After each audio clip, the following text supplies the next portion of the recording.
Welcome to Compensation Nation, Episode 2, the show where we check in and see how everybody's been compensating week to week. We'll be recapping each game and checking in with the coaches. So without further ado, let's jump into the first game. In Game 1, we had Cats on the Birdcage beating Stratton and Mystery 115 to 103. We checked in with coach of Stratton and Mystery and asked, it's not often you get outscored by both your bench and the opponent. How did you do that? Down 0-2. Who knew? You guys don't realize, though, my bench beat me this week and my opponent, but I'm playing a game of 4D chess. 5D if you want to go another dimension. Don't worry. I'm in this to win this. I'm playing the waiver. That's where I make my gains at.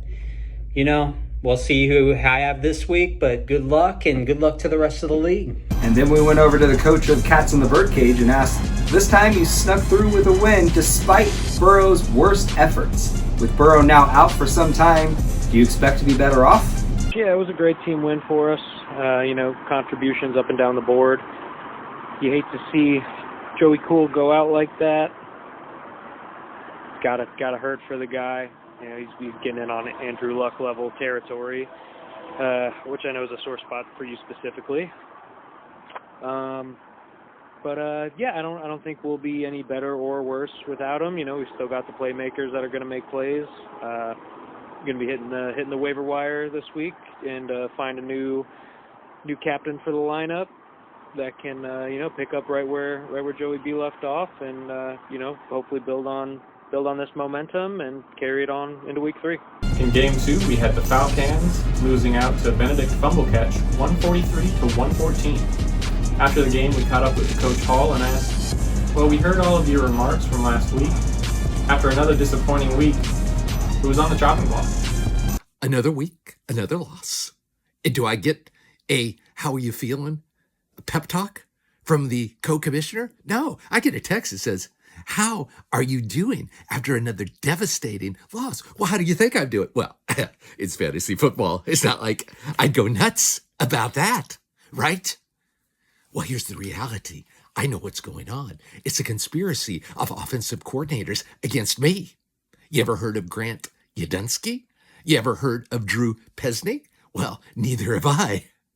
But one is the offensive coordinator of the Jaguars, who can't seem to throw to his best player, my best player, Brian Thomas. The other is the offensive coordinator of the Cardinals, who can't seem to throw to his best player, my best player, Marvin Harrison Jr. You ever heard of Grant or Drew before? Good,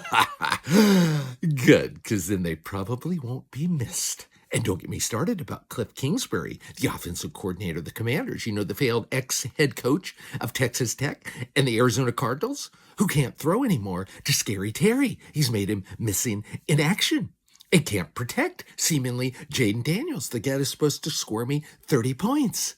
Well, I know. Oh, I know what's going on. You're all conspiring against me. Well, Cliffy, you either throw to Scary Terry or things may get scary for you.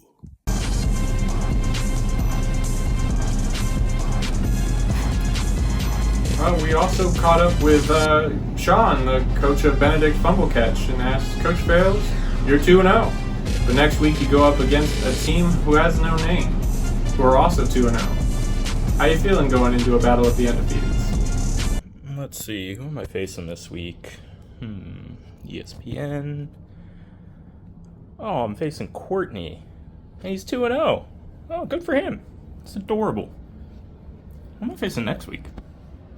And in Game 3, we had Labs Golden Penix toppling Madison Bierme 162 to 82. We checked in with the coach of Madison Bierme and asked, Coach, you bet it all on Monday night, and you didn't even make it that far. What's that about? Coach Matt here. I don't know, man. We just suck. That's all I got to say. And then we checked in with the coach of Labs Golden Penix and asked, Coach Hall, how does it feel not only beating your opponent, but demolishing him by nearly doubling his point total? And can your offense keep up the pace? Oh, well, first of all, dude, Coach Hall is my dad. You can just call me J-Dog. And yeah, man, with JT, JC, Broncos D, and ARSB, I can't see the offense slowing down anytime soon. In Game 4, we had a team has no name taking down Osama bin Laden 113-79. After the game, we caught up with Coach Osborne and asked, "You've not only started your season by besting your rival, you're now 2-0. How long before the curse returns?"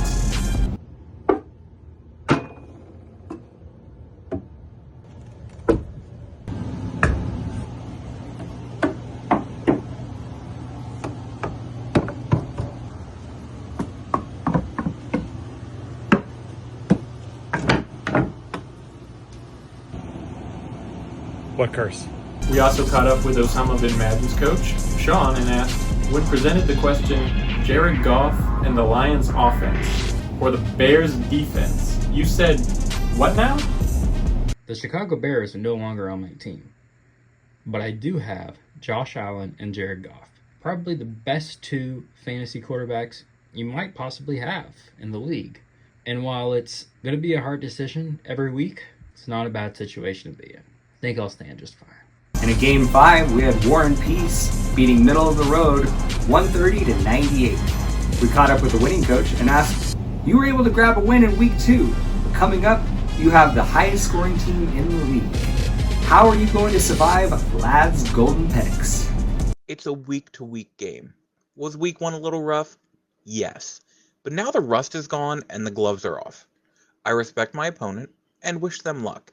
But by the time I'm done with them, Ladd's Golden Penix will be more like Lamb's Chubby Penix. And then we caught up with the coach of the losing team and asked, Matthew, it appears that help has come in the shape of a Week 2 loss. With a little bit of the stress lifted, can we expect you to get back to it in Week 3? We're still middle of the pack. I'm not taking my chances. I hope the losses keep going because I cannot survive this much longer. I have my hat at the ready. This has been Week 2 of Compensation Nation. Thank you for joining us, and we'll see you again next week.